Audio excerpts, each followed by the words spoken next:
Hello শিক্ষার্থীরা, আজ আমি তোমাদের 9 এবং 10-এর রসায়ন বইয়ের 4র্থ নাম্বার অধ্যায়ের ইলেকট্রন বিন্যাস সম্পর্কে আলোচনা করব। তো তোমরা যারা 2027 এবং 2028 ব্যাচ শিক্ষার্থী আছো, বিশেষ করে 2027 ব্যাচ যারা এবার সামনে এসএসসি পরীক্ষা দিবা, তোমাদের এসএসসি পরীক্ষার আর বেশি দিন বাকি নেই। তাই তোমরা মনোযোগ সহকারে বাসায় পড়াশোনা করো। আর এই পর্যন্ত যারা ইলেকট্রন বিন্যাস সম্পর্কে কিছু ধারণা মাথার মধ্যে নাই, তাদের জন্য আজকের আমার এই বিশেষ ধরনের ক্লাসটা। তোমরা আমার ক্লাসটা ফুলভাবে করো, তাহলে তোমার কোনো সমস্যা হবে না। তো আমরা আর বেশি কথা না বাড়িয়ে ক্লাসে চলে যাই। তো সবার আগে তোমাদের জানতে হবে যে এস অরবিটাল মানে মোট অরবিটাল থাকে 4টি। একটা S orbital, P orbital, D orbital আর এফ অরবিটাল। এই সাধারণত এই কটা জানলেই তোমাদের বিশেষ করে এসএসসিটা চলে যাবে। তো তার আগে তোমরা জেনে নাও যে এস অরবিটালের সর্বোচ্চ ইলেকট্রন ধারণ ক্ষমতা হচ্ছে 2টি। পি অরবিটালের সর্বোচ্চ ইলেকট্রন ধারণ ক্ষমতা হচ্ছে 10টি, 6টি। আর ডি অরবিটালের সর্বোচ্চ ইলেকট্রন ধারণ ক্ষমতা হচ্ছে 10টি। আর এফ অরবিটালের সর্বোচ্চ ইলেকট্রন ধারণ ক্ষমতা হচ্ছে 14টি। তো এই যে জিনিসটা আমি বললাম, এই জিনিসটা যদি তোমরা মাথায় রাখতে পারো, তাহলে তোমার এই ইলেকট্রন বিন্যাস করতে খুবই সহজ মনে হবে। তো সবাই এই পড়াটা খাতার মধ্যে নোট করো।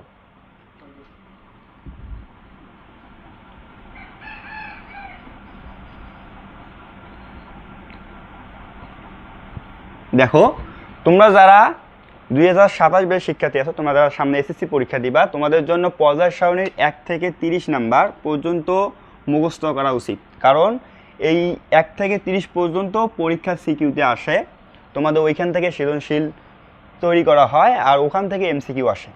তো বিশেষ করে তোমরা 1 থেকে 30 পর্যন্ত মুখস্থ করবা। আর 1 থেকে 30 পর্যন্ত যেমন hydrogen, helium, lithium, beryllium, boron, carbon, nitrogen, oxygen, fluorine, neon, sodium, magnesium, aluminium, silicon, phosphorus, chlorine, argon, এইগুলো মুখস্থ করবা। এই মৌলগুলো মুখস্থ করবা। পারমাণবিক সংখ্যা, পারমাণবিক ভর, এই দুইটা ভালোভাবে মাথার মধ্যে সেট করে নেবা। আর বিশেষ করে কপার এবং ক্রোমিয়াম, এই দুইটা মৌলর ইলেকট্রন বিন্যাস ব্যতিক্রম। তো ব্যতিক্রমে পড়ে যাই, আগে তোমাদের সাধারণ যে ইলেকট্রন বিন্যাসগুলো আছে, ওই ইলেকট্রন বিন্যাসগুলো আমরা আগে শিখে নিই।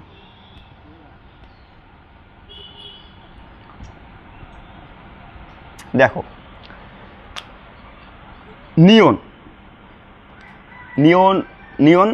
নিয়নের পারমাণবিক সংখ্যা হচ্ছে 10।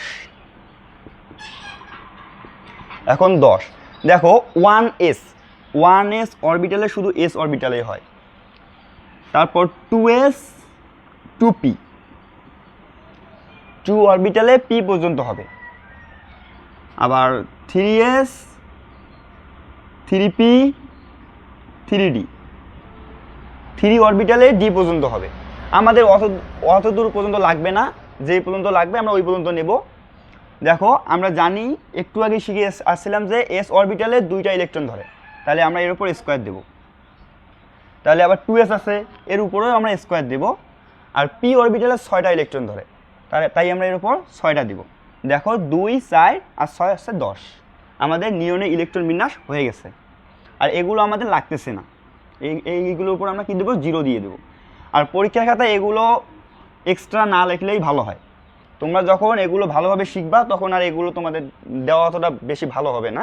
তো এইটুক পর্যন্ত তোমরা দিবা যখন তোমরা শিখবা। এবার আমি তোমাদের ক্যালসিয়াম কিন্তু 20, এবার 20-এর ইলেকট্রন বিন্যাস আমি কীভাবে করবো?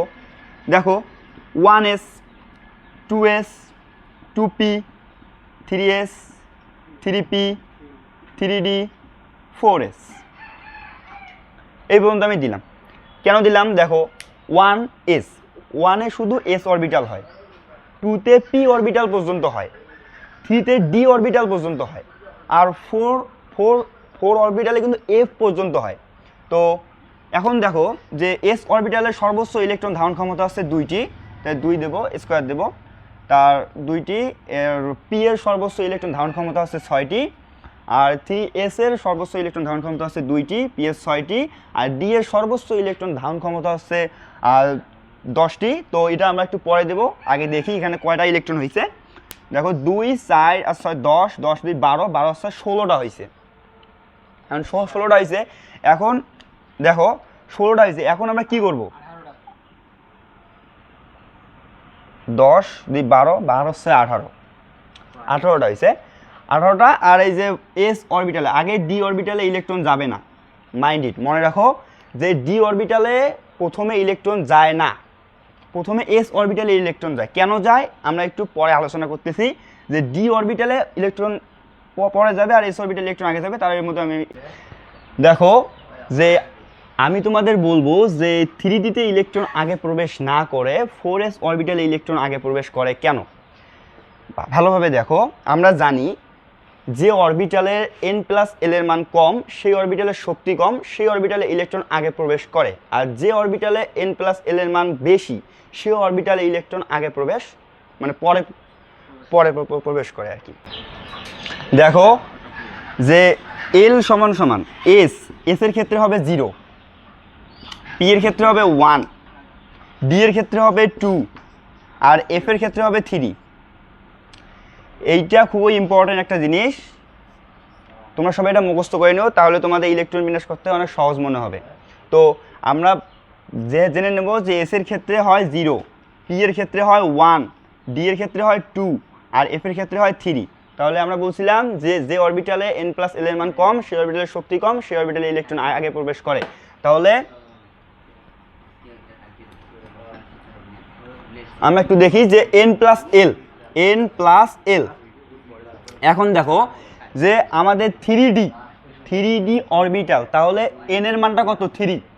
3D অরবিটালে n এর মানটা কত? 3, তাহলে 3 প্লাস s আছে না, দেখো d আছে, d অরবিটাল, দেখো d অরবিটালে আমরা কি বসাবো? 2, তাহলে 2 সমস্যা কত হয়? 5 হয়। তাহলে এবার আমরা কাজ করব 4s এর, তাহলে n+l, তাহলে n এর মানটা কত? 4, n এর মানটা 4 প্লাস s এর মানটা কত? 0, s এর মানটা 0, তাহলে কত আসতেছে আমাদের? 4। তাহলে আমরা একটু আগে শিখিয়ে আসলাম যে অরবিটালে n+l এর মান কম, সেই অরবিটালে শক্তি কম, সেই অরবিটালে ইলেকট্রন আগে প্রবেশ করে। আর যে অরবিটালে n+l এর মান বেশি, সেই অরবিটালে ইলেকট্রন পরে প্রবেশ করে। তো এখান থেকে আমরা শিখলাম, দেখো যে এই যে 3D এর ক্ষেত্রে কিন্তু n+l এর মানটা বেশি, আর 4s এর ক্ষেত্রে n+l এর মানটা কম। তাই 3D-তে ইলেকট্রন আগে প্রবেশ না করে 4s অরবিটালে ইলেকট্রন আগে প্রবেশ করে। তো আমাদের ক্যালসিয়াম শেষ, আমাদের ইলেকট্রন বিন্যাস যেটুকু করাইছি তোমরা মোটামুটিভাবে বুঝছো। তো যদি কোনো সমস্যা থাকে তাহলে কমেন্ট বক্সে জানিও। আর তোমাদের যে দুটা ইলেকট্রন বিন্যাস ব্যতিক্রম, সেই ইলেকট্রন বিন্যাস যেটা আমি করাই দেবো এবার। দেখো ক্রোমিয়াম 24, ক্রোমিয়ামের পারমাণবিক সংখ্যা আছে 24। তো ক্রোমিয়ামটা দেখো যে 1s, 2s, 2p, 3s, 3p, 4s, দেখো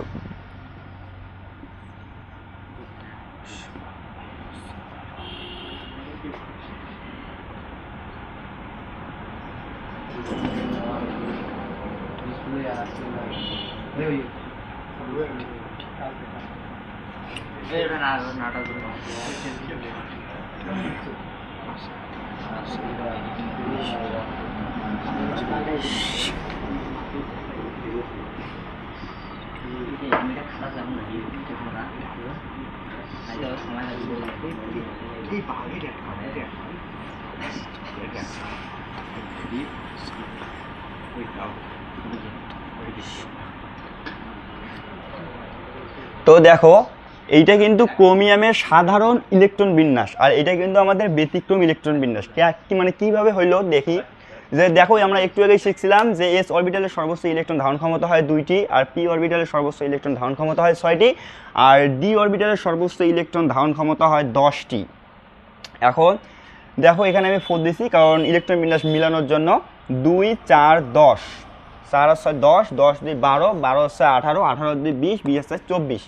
এইটা কিন্তু আমাদের সাধারণ একটা ইলেকট্রন বিন্যাস। আর এর ব্যতিক্রমটা কি দেখো, এই যে 2 2 4, 4 আর 6 10, 10 2 12, 12 6 18, 18 19, 19 আর 10 19, 19 আর 5, 19 আর 5 হচ্ছে 24। তাহলে আমাদের ক্রোমিয়ামের এটা ব্যতিক্রম ইলেকট্রন বিন্যাস হয়ে গেছে। মানে ডি অরবিটাল কখন শক্তিশালী হয়, ডি অরবিটাল কখন শক্তিশালী হয়, মানে ডি অরবিটালের সর্বোচ্চ ইলেকট্রন ধারণ ক্ষমতা আছে 10টি, যখন ডি অরবিটাল অর্ধপূর্ণ এবং পূর্ণ থাকে। ডি অরবিটাল যদি অর্ধপূর্ণ থাকে, যেমন ডি এর উপর যদি 5 হয়, ডি অরবিটাল মানে ডি অরবিটালটা তখন অধিক শক্তিশালী হয়। আবার ডির উপর যখন 10 থাকে তখন এই ডি অরবিটালটা আবার অনেক শক্তিশালী হয়। তাই এখানে ডি অরবিটালটা অর্ধপূর্ণ হওয়ার জন্য এস অরবিটাল থেকে একটি ইলেকট্রন সে গ্রহণ করছে।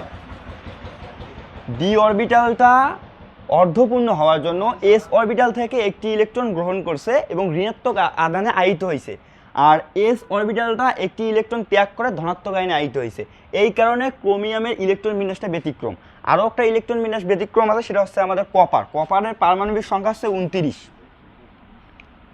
কপারের পারমাণবিক সংখ্যা হচ্ছে 29, কপারের পারমাণবিক সংখ্যা হচ্ছে 29। তাহলে 29, তাহলে 1s 2s 2p 3s 3p 3d 4s 2 4 10 12 18 18 18 2 20 20 আর 9 29,